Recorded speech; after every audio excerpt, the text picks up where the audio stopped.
So today we're going to talk about some niche news, what we kind of think on that, and then we're going to hit the new Super Mario movie and then the Stadia.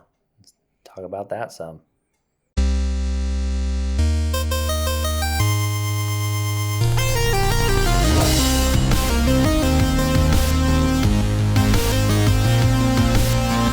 Welcome back, everybody. It hasn't been 2 years, but we're keeping on top, I guess. We're trying. We did a bunch of work getting the podcast all updated, but we're going to start off with what we've been playing. Tyler. I've been playing Left 4 Dead 2. That's about it. Me as well. We've both been playing because we all play together. We decided to switch away from Halo for a little bit. Yep. Tyler despises Halo. It's wonderful. Yep. So Left 4 Dead, nothing new there, except for maybe some new bugs. Yeah. Every time we play a custom map, it crashes in between the levels. So that's fun. Old games are great. I've been playing I started a playthrough of Super Mario Bros. 3 yesterday on the All-Stars collection. Oh, okay. The original. Yeah. And I'm save scumming like crazy. Save states all over the place. Right. So I actually played that not too long ago on the Switch. And I've never played that game for very long because it's very hard. But on the Switch, I use the rewind button constantly. It's beautiful. The rewind function. Because I don't know. I just don't have the patience that I used to for dying over and over and over again. Yeah, me neither. I played it a couple of years ago, and I got to World 8, and World 8 it's just freaking brutal. It is very rough. I actually did recently play Need for Speed Hot Pursuit on the Steam Deck. Oh, yeah. Which is a pretty good title for playing on the Steam Deck, I thought. It's pretty fun. I had a couple racing games I played on my GPD laptop, but it doesn't have analog triggers, so that kind of sucked.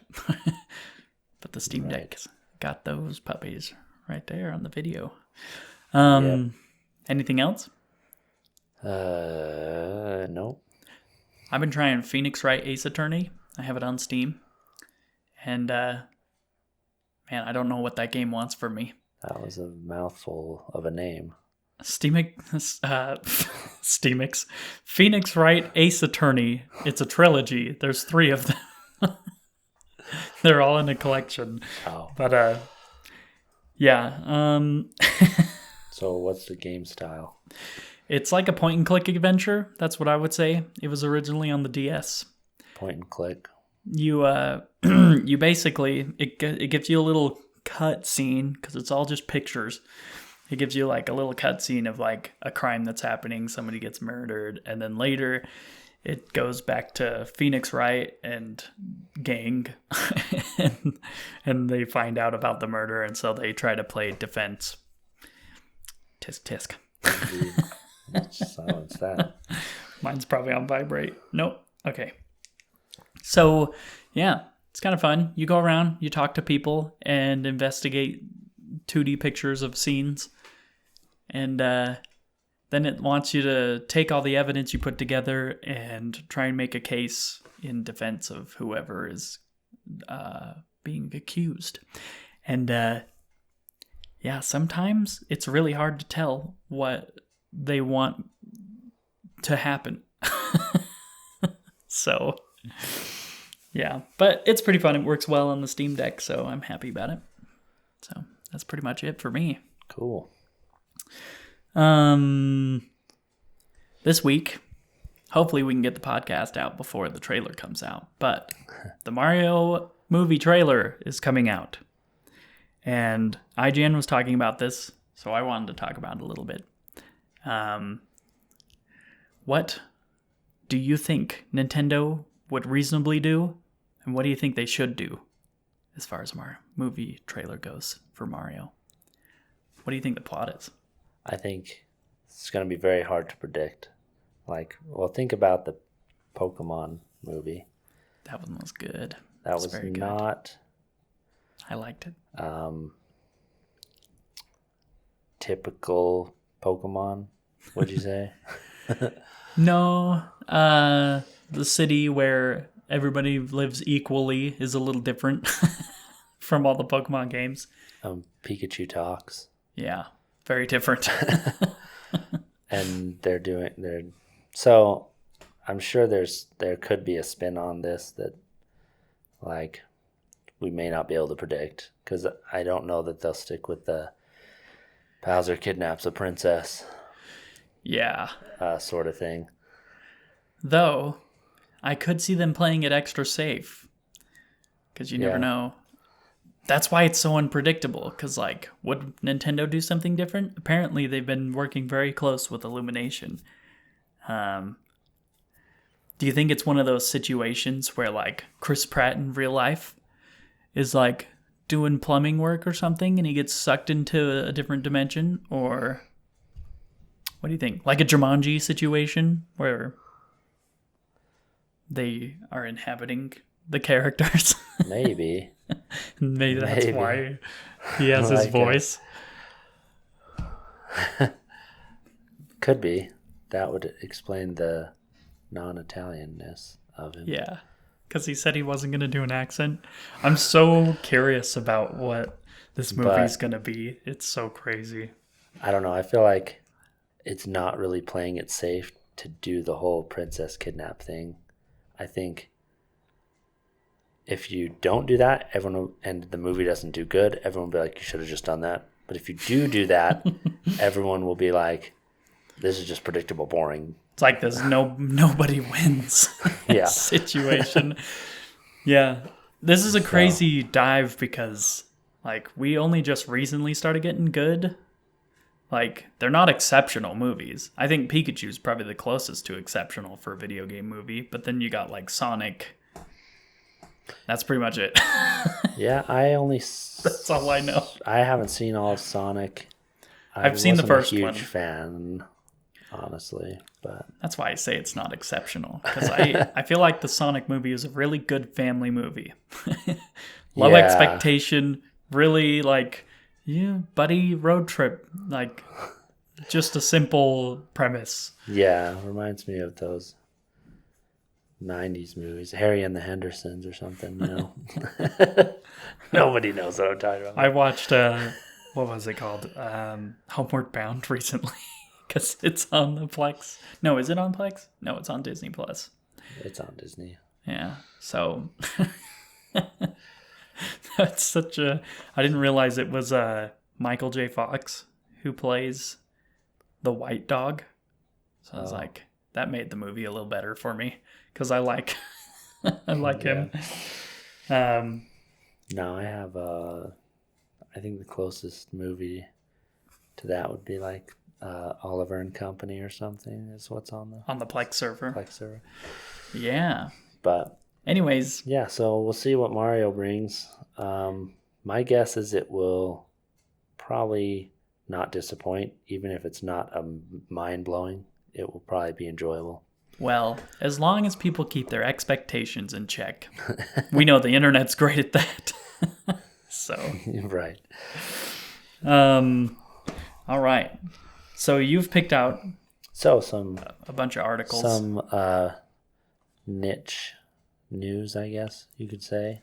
A couple random things. The first one being a little less gaming related, which is Google Photos, where a bunch of people have discovered that their photos appear to have what looks like water damage in their photos, and some sort of technical glitch. If the original files are still on your phone, those files are fine. But for some people up in the cloud, their images have been distorted somehow. So that's not great. I mean, I haven't been a victim. All the photos I'm looking at are fine. So it's also not as widespread. I think it's not very common. I read a little bit of that article, and I think it's funny they mentioned how how the cloud is supposed to be like the safe spot. Right. That's like where we send things to be like, okay, when I send something to Google Drive or backup, they have like 2 or 3 drives holding my stuff. Like, Yeah, it's 'cause like their job is to keep it safe.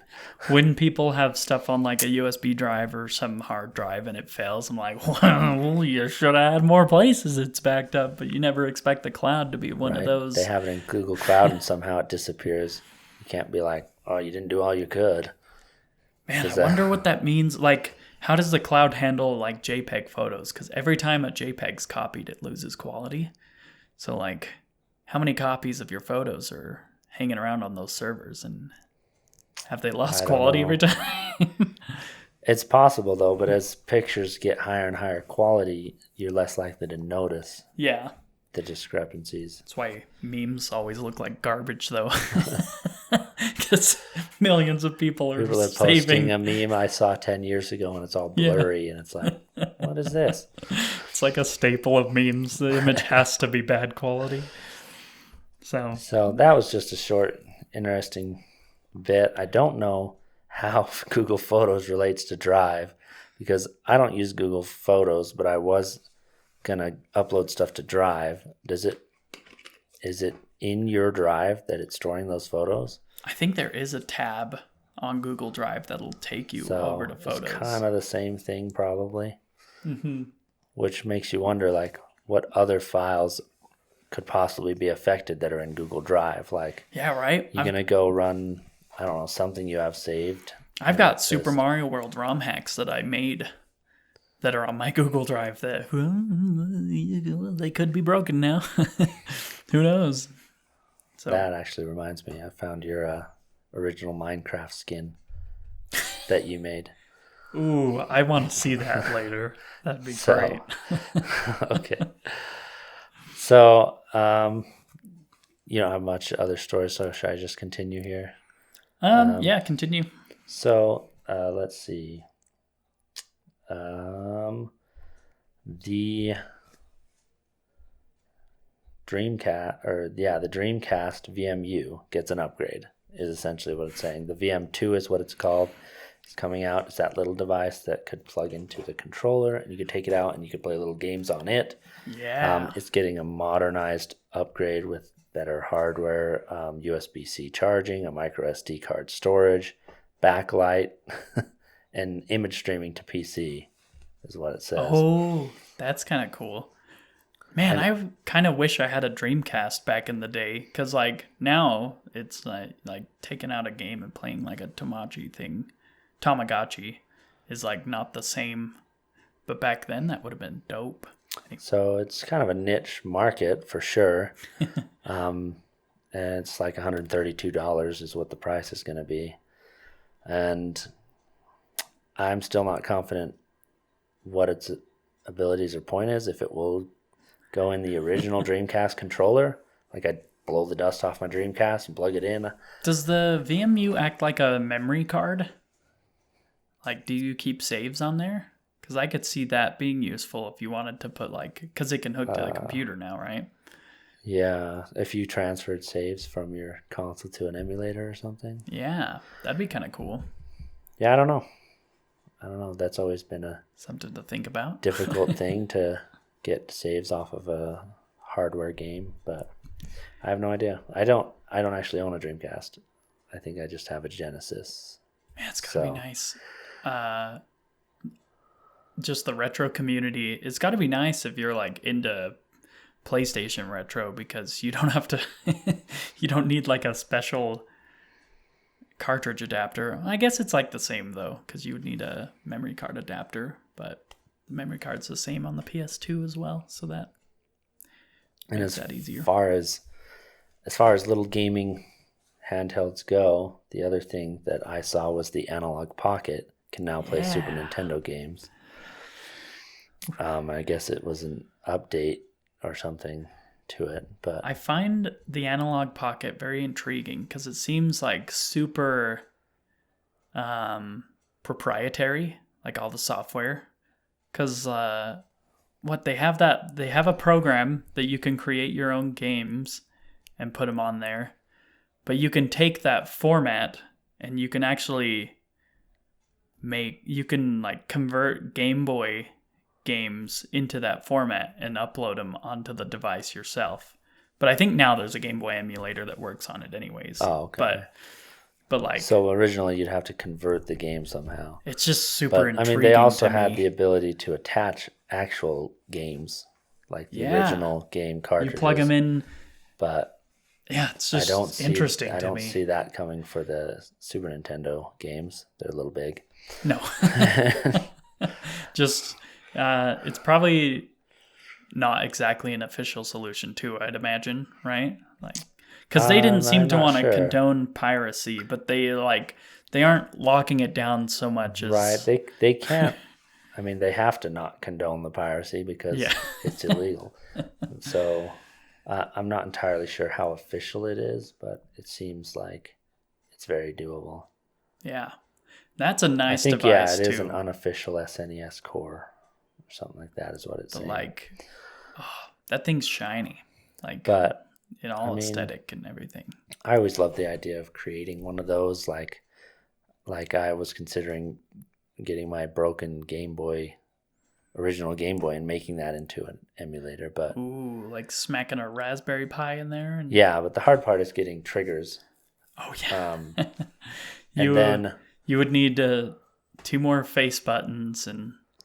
Yeah, you'd have to drill in 2 more face buttons. I've seen people do that. You'd at the very least need the Super Nintendo layout.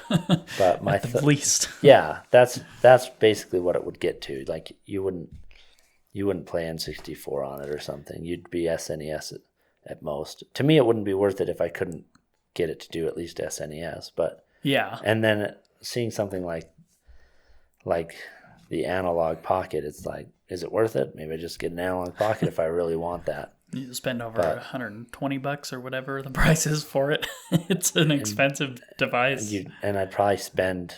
I'd probably spend at least half that turning the original Game Boy into one because I'd have to buy all the parts and the screen. Rig up a new battery and. Yeah, battery. That stuff's battery charger and a screen, and it's fun to do. But there's lots of talented people who work on that type of stuff. But yeah, this being able to Nintendo games is kind of where I'm like, oh, that was like the one thing I really wanted it to be able to do. Now this does it. It already has triggers, I think, on the back. I believe it does, yeah. Like on the sides. Yeah, I can see them in the picture. So that's kind of cool. Yeah. If you want to play your SNES games on Reminds me of the what is it called? The Wii Boy? It's a 3D printed case, like a kit you can order, but it's got you use DS Lite buttons in it, but it's the same size as a Game Boy, the original Game Boy, the big white brick one. Yeah. But it's tailored to have a Wii board put in it and to be a Wii portable. And it's the same size. No, that's cool. It's really cool. It's a kit. So like I think there's some soldering you have to do and you got to cut the Wii board down. But if you've got the know-how and the skill, then it's probably a cool project. Yeah. And then you can play like GameCube games and shiz. It's got like the same miserable battery life as the Steam Deck would. So. As expected. But it's cool. It's a neat thing. Yeah, I mean, if the games you're playing are typical games, I mean, the Wii itself seems a little less like the best system for it because a lot of the games require the motion controller. Yeah, they have workarounds like controller hacks so that you can get through the menus or even new menus that it just boots into. Right. So, but menus aside, even most gameplay takes use of the pointer or motion. Yeah. But you can play like GameCube, N64, Super Nintendo, any other virtual console, and then shove emulators on there. Get all the virtual console games, and it like covers and the GameCube. Everything. So it's worth it probably just for the GameCube aspect. Yeah, Sunshine on the go. If you don't have it on the Switch already, probably way easier than trying to get a GameCube and putting it in something like that. Because I don't know if you've ever taken apart a GameCube, but it's got I think the Wii is more power efficient. layers and layers of stuff, and it's very convoluted. A lot of space is taken by that freaking CD drive. Yeah, but it's also got like a lot of boards and stuff in there, Yeah. I think. Again, I think the Wii is a bit more power efficient. I'm not 100% on that one, but yeah. So my last bit of like niche news is the this AS Rock motherboard. They had a sticker that I think they placed over the RAM. And from what I could deduce, the sticker's point was to tell everybody that the initial boot was like abnormally long. Oh. Like because of the way the BIOS were, the initial boot dealing with RAM was abnormally long. Yeah. With it might have been just with DDR5 or whatever with this specific RAM, but yeah, and the sticker would leave, it was too sticky. So it would leave a ton of paper residue and stuff. Oh, and if the paper residue was kind of over the gap and you tried to insert your card, sometimes the paper would get shoved in between your card, your memory card. The it was RAM. like a paper sticker then? I don't know, but I guess. Regardless, paper stickers should never be used for anything So except for price tags. they're offering refunds to people. I think anyone with a brain would just scrape it away carefully and be okay, but they were offering refunds and stuff. And apparently they're no longer making them with the sticker because they fixed the initial boot problem that made it slow. So that's funny. Yeah. Could have just fixed the issue in the first place. They're probably trying to meet deadlines. So that's fun. Always great. Sticker over your RAM. I don't know why it had to go there, but whatever. Yeah. Put it on the CPU. That would be so bad. All those tiny little holes. Oh, shiz. You got paper follicles all in there. Oh, whatever freak. That fills me with pain thinking about it. It's like dropping a CPU, just the CPU itself. You're like, because you think all those tiny little pins. I mean, if you've ever seen a video of Linus Tech Tips trying to replace a pin on a CPU, that that's does not rough. look fun. That's rough. So and nerve-wracking. And I think he made that other guy do it too. That used to be on his channel. Yeah, I think Luke or the more engineer Luke. Guy. I think he wanted. He had Luke do it once, but because he gave Luke a computer after Luke had left the company. He gave Luke a computer, but was like, "You can have this super cool mother or CPU, but it's missing like 3 pins." That's right. I remember like that. But it's amazing. The biggest news kind of this week is Stadia. Stadia is shutting down. Who could have predicted that? Yeah. So, I don't know. For me, this is a very humorous situation because like the writing was on the wall all over the place. It's like the writing was basically the new color of the wall. There was so much of it, but we talked about it when they announced it. We talked about it before Stadia's name was out, but we were comparing Amazon and Google to each other, and I don't know that we came to any clear conclusion back then. I think we talked more later on, but I didn't have a chance to look into it. But yeah, but essentially we were like, Google's not a gaming company. That's right. The quote. But neither is Amazon. But you can go back and listen to our episode. It's called TikTok, like talking, and it says, "Is game streaming the future?" And in that, Tyler is quoted as saying, nope, that's not it. Well, I lost it. Let's see. Google is not a gaming company. Quote, Tyler Barney, 2019. And we talked about a lot of Google's downfalls in that they're so branched out, and so they have a lot of projects fail, and they want their hands in everything. They're like, oh, I wanna be the next Facebook, or well, it's like a hobbyist who wants to have a hobby just to have a hobby, and so they try to do things, they get all the stuff ready, and then they're like, I'm too lazy for this, and decide not to pursue the hobby. Pretty much every hobby I've ever had. Yeah. Put some money into it, buy some things, get the first 1/5 of it put together, and give up. Google as a company is just the average person trying to pursue hobbies. The average person with ADHD. So a little bit of background around this is apparently they're refunding everything. Hardware, software. So that's really cool. That's pretty unexpected. I mean, that's I guess the benefit of a company as big as Google. They can afford. They can afford to just be like, okay, we screwed up. Let's not screw everyone over. So they're refunding even the controller hardware. Surprised me. Yeah.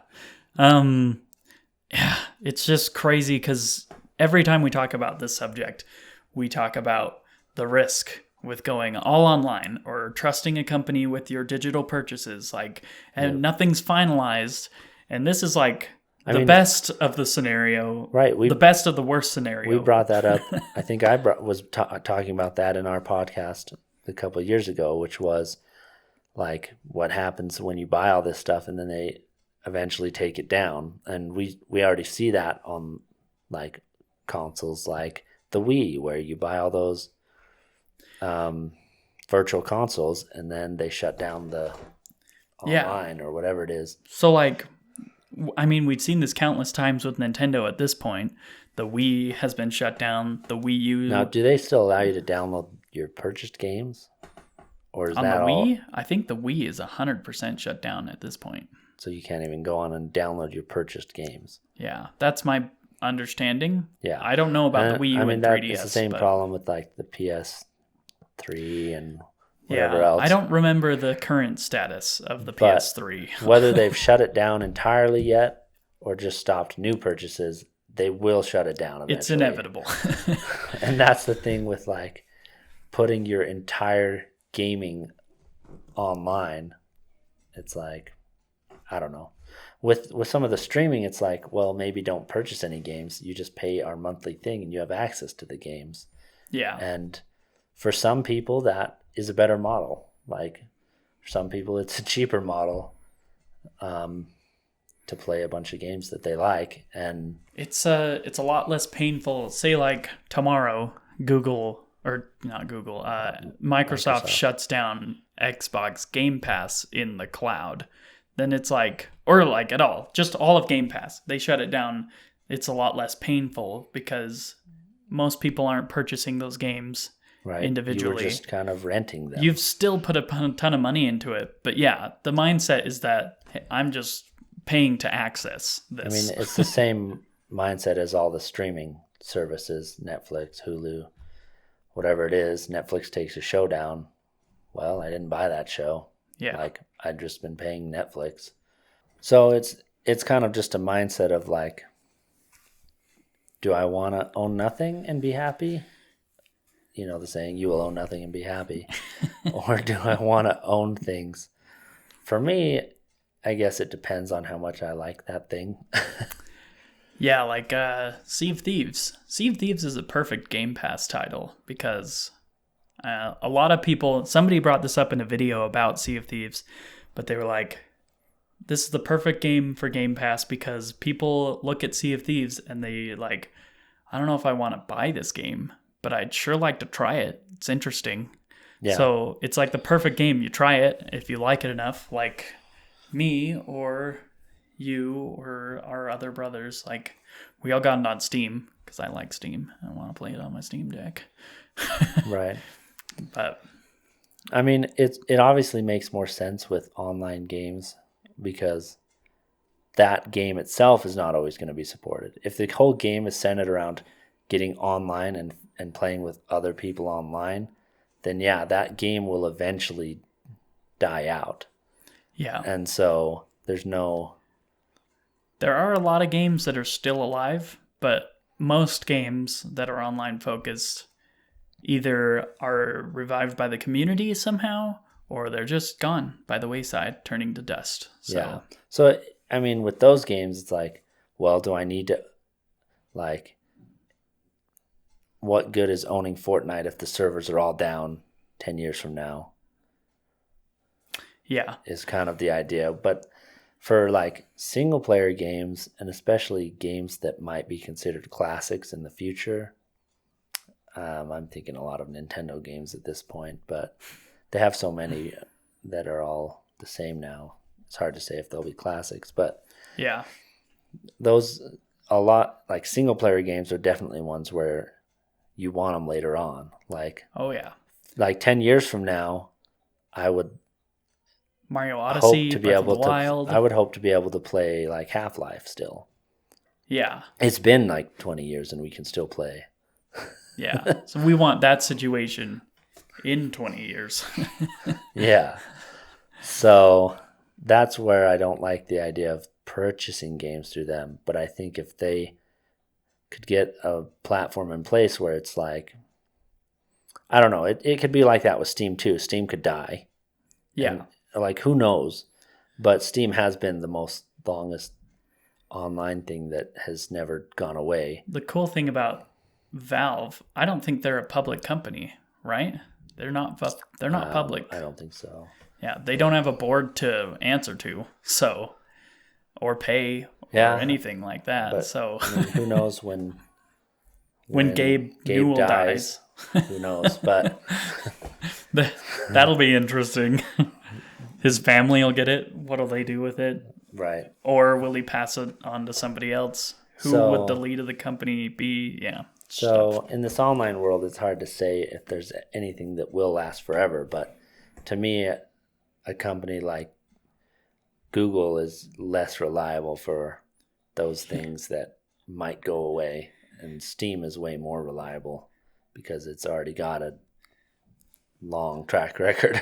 Yeah. And it's PC gaming, like, so the support just morphs with Windows computers or Linux computers or whatever it is. Like, yeah. So that kind of brings me to some of these comments I have taken down. I took the liberty of browsing r/Stadia, the community of dedicated Stadia players. Those poor fellas over there, they are not coping well. One of the first things, that last comment you made, see if this will load for me. Come on, buddy. After Stadia, how can we trust Google with any new service? Buddy. Stadia's not the first. That is literally what we talked about when they announced when they announced the thought of Stadia. We were like, we can't trust Google with new services. The follow-up to this is so funny because it says, I just took a look at their cemetery.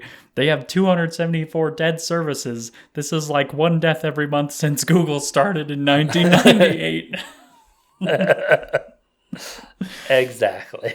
Let me view the original. Should we give the original posters credit? Sure. Or do we want them to be open for people to find them? Oh, well, I'd say if it's positive, you can say their name. If we're going to bash somebody, we'll just keep them anonymous. Maybe we'll keep everybody anonymous. But yeah, like, I mean, it's a good question, but you've kind of already knew the answer. This leads me to another similar one. Let's see if I can find it real quick. These are so great. Following Stadia's shutdown, are you de-Googling, getting rid of all Google hardware apps entirely or as much as possible? The three choices in this poll that he posted are, yes, goodbye, Google. I'm thinking about it, or no, I love Google no matter what. Like, well, nobody's going to check no. They're not going to be like, I love Google. I don't know. It's like like the mindset of if you'd been living in a bubble. like something Google has closes, and you're all of a sudden like, what? Google's closing something? I better walk away from Google entirely so I don't risk this. Same thing happened with my ex-girlfriend. I hope you don't watch YouTube or use Gmail. like Google has a huge history of this, but there are some products you can imagine will be around, which is one, Google Gmail, Google Workspace, Google Docs and Sheets. You're probably only going to evolve. Yeah, you're not going to avoid it. Like those things aren't going to just disappear overnight, especially where they have really good. Them and Microsoft are pretty much at the top there for that stuff, and then there's YouTube, which, I mean, if YouTube goes, it will die slowly, and you will see it coming probably. I mean, we've already kind of seen it die a little, but somehow it's still holding on strong. But so this I love the comments to this poll because the first one, that's a little dramatic. Right. Good first comment. This comment says, fourth option, I use the products and services I like. Exactly. There was one, this person says, why would I? Google gave me a great service. I got to play Cyberpunk, Resident Evil, Assassin's Creed Odyssey, and Valhalla without any PC or console. I got a free controller for 2 of those games. I was very satisfied with the product in the end, and in the end it didn't catch on. But I think Google is handling the shutdown process very well. I would agree. They're refunding everybody. That's just about as well as you could handle that. Right. And if anything, it should be more a reason to be like, maybe I should use Google for more things if when they fail, they're going to treat us so well. And that's something I never even thought. Rather than going with another company where it's like, if they fail, you're likely just screwed because the money's not there. Yeah. Now Google has a track record where if they shut down something that is used by a fair amount of people, then you know that they're probably going to take care of you as best as they can. Say like, what about Amazon? What is their thing? Luna or whatever? Whoa, what happens when that shuts down? Yeah. Or if. Amazon also has the money, but will they do it? Do they care about the PR? We know there's a lot of PR that Amazon probably doesn't care about already. So they're already dealing with so much bad PR. They're probably like, well, there's another piece of straw on the hay pile. I mean, as far as they're concerned, Google has the same thing in some areas, but not as bad as like. As far as they're concerned, because like I haven't seen shiz about Amazon, but I also don't use any other Amazon products. But like, you know, who are the gamers compared to the whole rest of the world buying things on the Amazon store? Like, right. So it's probably a small subset of people that they'd lose if they pissed them off. So it's like, yeah, who cares? I mean, are they going to lose them? Like, you can be as mad as you want at Amazon, but you're still going to get on Amazon Prime to buy something. Yeah. Because there's not much else that is that good with that fast free shipping. Like, there's just not. No. Like, as much as I don't like as much as I don't like Amazon having that market share. That control. like, I still use them because I can't afford to not use them. I mean, the thing is, you can go find something on Amazon and go to the original producer and buy from them, and that helps that company, especially if it's a small company you want to support. It helps them because you buy directly from them. They don't have to pay Amazon all those fees. But for a lot of things, the cheapest option is the Amazon product. Yeah. Which is another slimy thing they do, but that's a whole nother conversation. Oh, yeah. Continuing with Stadia, let's see. This person, I'm not going to open this link, but they said, where else to play Red Dead Redemption 2 now since Stadia is gone? And I just thought that was a weird question because it's on like every relevant platform. Literally anywhere. Just like if they're looking for a easier cloud to list only, where you can't play it. I don't know if it's on Game Pass, but I don't know. Right. It's just And I don't seemed know like a what weird Stadia question. costs monthly, but I know that like I don't think it was very high. for me to get Game Pass on the computer alone, very affordable. Very. Like if I wanted to play a game that would cost me $60, I wasn't sure I wanted to pay $60 for it. Like that's a much better option. So he might be more concerned of like, I don't want to pay $60 for this game. Where can I get it? But yeah. So one more on the community side. This guy, this poor guy right here, he played 6,000 hours of Red Dead Redemption 2 online, and when Stadia shuts down, that's all gone. Everything. he can't transfer his profile. There's not currently an option that I'm aware of. Who made Red Dead? Rockstar. So like they have done transfer stuff for like Grand Theft Auto. Like when me and Ben started playing Grand Theft Auto online, we started on the PS4. We transferred those characters to the PC, and then at some point we both got Xboxes, and I had a crappy PC, so we both moved to the Xbox, and then I think we went back and continued on the PC. But I don't think you can transfer characters back. But given the history, you would think there would be a way to transfer that progress over to PC or something. You would think that'd be the whole point of requiring a sign-in, their own login for like Grand Theft Auto, and that is so that those stats stayed. But if all those stats are gone, yeah, that's a major concern I had not considered with these services going down. Yeah, there is a tool to recover, I think, your save data so that it's usable on PC. But like that doesn't help you with online games like Destiny 2. I don't know if that's a cross-play or cross-compatible game. So kind of sucks. Yeah. So that's that for the community side of things.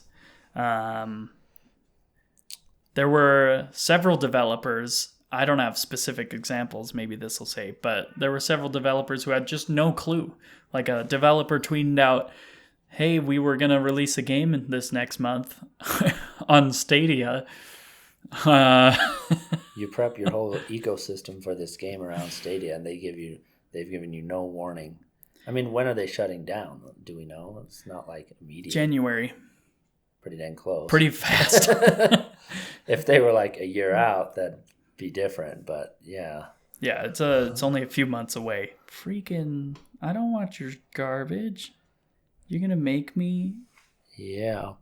I love this. Okay, well, I'm not looking at that article, but it's interesting to hear that developers didn't know. And this, I mean, we know that, what, was it a year ago or half a year ago that they shut down their internal developers, which is pretty telling at the time when that happened. Right. We weren't recording a podcast, I don't think, but at the time we were like, well, that is not good. That tells you something. That's like if Xbox came out with the Xbox Series X and then just was like, we're not going to make games anymore. Like, well, you have to. Yeah. Otherwise, PlayStation is the only other option, basically. So they're refunding for the controller. Yeah. Which is really nice because, as far as I know, they're also not requesting them back. They have no reason to. They have nothing to do. What are they gonna? They have no use for them. I mean, if it doesn't stay in consumers' hands, it's just 100% garbage. Just waste. Yeah, and they'd probably get backlash for requesting it back, even if they give you the money back. So, but the one thing that it does have is the controller does not work on Bluetooth. Yeah. So regular Bluetooth. So you can hardline it and have it be a normal controller, but you cannot. Although there are some downfalls, as far as I heard, it doesn't vibrate with Microsoft's streaming service. Oh, but I mean, small issue. But that's not a big issue. But like the fact that they're refunding means there's a decent chance they have no obligation to get an update out there that lets Bluetooth work normally. Yeah, because at this point, consumers got a free hunk of plastic. Yeah. And so why should they need to support it? The fact that it can plug in and be usable is kind of a plus. Yeah. But I think it's extra interesting because when Stadia was announced, I remember specifically them saying that, hey, this controller will support Bluetooth and it'll do that cool Wi-Fi thing. And I thought, that's pretty cool. I didn't know that they never enabled the Bluetooth. right. So that was news to me when it was like, these are going to be useless. It's like, oh, nice. So. And that makes you think that could be the reason why they're refunding that hardware. Well, it could be, but they might still do it. I mean, there's a chance. I don't know how hard it would be, but there's some backlash they're getting for that. I've already seen a couple articles about it, and so my guess is maybe they're like, okay, we'll do this to get rid of the backlash, but at the same time, I feel like there's no real obligation if they gave you your money back. So we'll see what happens, but I imagine this will be a boost to the other streaming platforms out there. Oh, yeah. Game Pass, they're happy right now. I do want to talk about, because it was Phil Harrison who was leading the production of Stadia. Right. He's now attached to 3 major failures: the PlayStation 3 launch, the Xbox One launch, and Stadia. The Xbox One launch was a failure? Oh, it was horrible. Kinect needs to be plugged in or else the console won't work. So you need to have a camera pointing into your living room. Also, you can't play your games if you're not online. Oh, the original...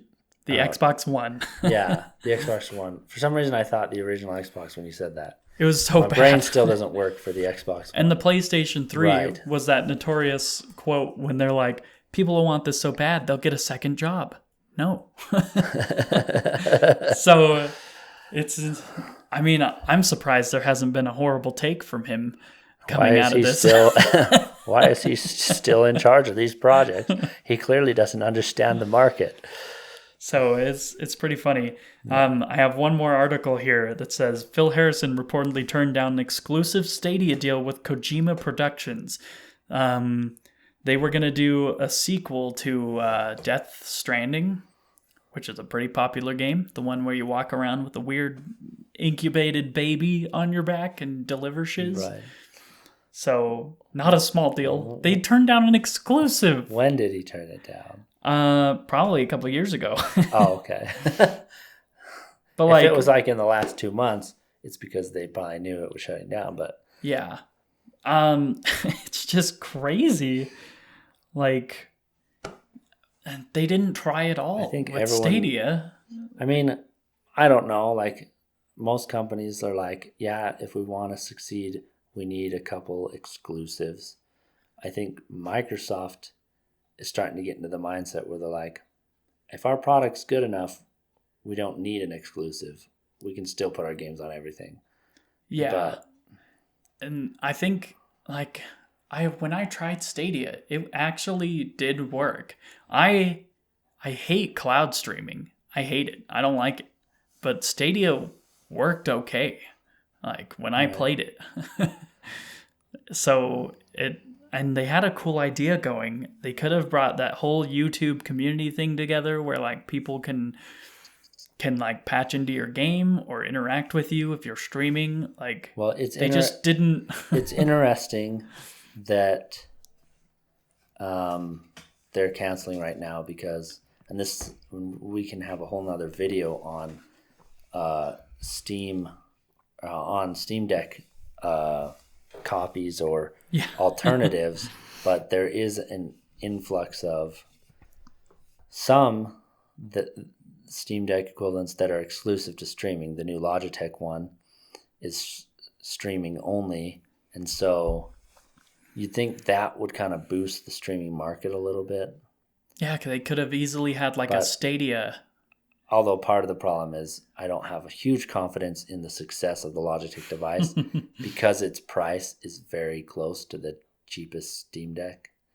So it's like, why would I get that if I could just get a Steam Deck that or plays a Switch local Lite for heaven's sake, a Switch Lite's only $200. Right. I mean, but it's just mainly thinking of like, if I want to play computer games for $50 more, I could play them and not have to have an internet connection. Yeah. Which is good internet connection. Plus. That's like what I want. I want to be able to like locally play my game. So it may not do as well, but my thought is that with an increase of those types of things, and also a push in the last few years to increase internet speeds Stadia everywhere, could have thrived. I feel like we're in the perfect climate for it. Like Stadia's climate was not as good 2 years ago as it is right now. Well, I mean, this tweet that I'd like to feature, I don't know how to pronounce his name. He's so I'm not even going to try, but he says, to be fair, Google Stadia faced terrible odds in the past 3 years, having to deal with a global pandemic, forcing people to turn on to online entertainment, and graphics cards and console shortages, creating high demand for alternatives. If only they hit the market at a better time. That's a good point. That's what I think. Like, prices are going down for those hardware options, and the pandemic is kind of cooled down. But at the same time, there's all these streaming devices propping up. Like, that's a good point. With the pandemic, I feel like that may have been opportune time. That was perfect. Now that I think of it, like, I don't know. A lot of people made an extra push to hunt down better internet. So I work for an internet company. We launched at the beginning of 2022 with some residential internet in an area that had bad coverage, and like we thrived really, really, really well because people were like, "I'm working from home. I need better internet." Yeah, and so there was a huge push for better internet, and I don't know. I feel like that. You do have to look at the opposite side of that, though, because the pandemic does create challenges for developing things. Like, people can't be very close, but I think one of the, I mean, I don't know everything about the side of developers, but I know like you can set up at-home workstations to get things done, and unless they had like security challenges that they were having trouble overcoming, I don't know how they couldn't just. Their product's not hardware based, so yeah, they should have been able to. They shouldn't have had any struggles related to that. They honestly could have thrived. So I don't know what it was. Did they want Stadia to be a thing? It makes me wonder if streaming just isn't the future of gaming.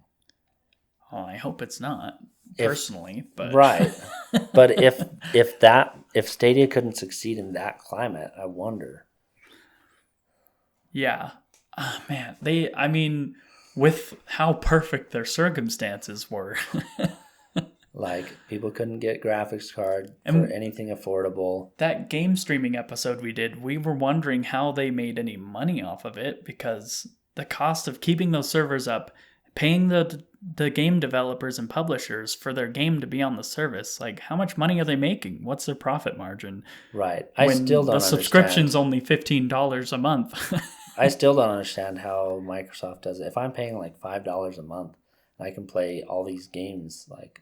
Oh yeah, for PC only, it was $5, wasn't it? Does the game developers just have to be like, okay, I'm willing to let it be on there because I know that they won't technically own the game. They'll just be paying a tiny bit towards it every month. It's just crazy. Like, I mean, and you look at all these companies that are shutting down like TV shows and cartoons and all that stuff. Like Discovery, what was the merger that happened with Discovery? There was another company, MG and Discovery. No, I'm not sure about that one actually. It had Discovery, but like as soon as the merger happened, they just started shutting things down and taking things off of their streaming platform to save money. And it's like, it's just such a mess. Right. Why were they doing that? Why'd they have to save all that money? It's a hard bat. The streaming business is a lot harder business than like than Steam has with hosting games that you buy, You because just host files. because you have to battle that where it's like, okay, like we're not getting very much money every month, and they have this huge library of access to content, but every content provider, like, they want a decent cut. It'd be different because of how many people have direct access to their content. They want a bigger cut, and so it's hard to balance that. Like, yeah, like it'd be different if it was like Steam, where every movie was like $25 or something, and people were purchasing individual movies to watch them or shows. I mean, like YouTube does that. Amazon, you can buy a lot of stuff on Amazon. Yeah, so I don't know. Amazon It's Prime. interesting. I don't know why companies love to have a revenue stream. Like, But they love that subscription, but I don't know how much money they make. But that's a hard market. Like, if everything goes to streaming, that's a concern where it's like, okay, if some game I love, all of a sudden the developer's like, I'm not making enough on this. And so, or it's not even the developer, maybe, I don't know, but they pull their game off of a platform, and all of a sudden you have nowhere to get that game. Like, there are TV shows where there's nowhere for you to go and get that TV show. There was do you know the creator Olin Rogers? He had a cartoon go for like 3 seasons that he made. Mm-hmm. I think he does impressions and stuff, but he had a show that he made, and I think Discovery was involved with it getting taken down, and he's like, there's nowhere, that we never made physical copies of this, so it's nowhere now. Right. And like, people involved with the project have just been posting like Google Drive links for the show because they're not going to be anywhere anymore. Yeah. So it's like, so I don't know, like, how little do you have to make to be willing to put for something to get put on that platform? And then at that point, like, why not just give it away, I guess? Yeah. So it's been interesting. But we saw it coming. So I feel like streaming I don't think it's ever going to totally overtake something like Steam. Yeah. But that's where so far Steam is my go-to, because I can purchase games for like the Switch or something, and even part of the game has to be downloaded. So at some point I'm going to lose the ability to even do that. Like, even if I have a hard copy of a game, like, at what point are the updates going to be gone, so that when my Switch crashes, I find a replacement and I plug in my game. It's like, oh, I don't have the 3 updates that are huge fixes or huge additions to the game. Like, so all that to say, we'll have to see what happens. Yeah. In the industry as time goes on. But I think that's all I had. Yep. We're hoping to be back with the podcast. Maybe we can shoot for an every other week type of thing to be more realistic. Yep. But yeah, we're here. We're interested in the news still. We talk about it all the time. So yeah, thanks so much for listening, and have a good one.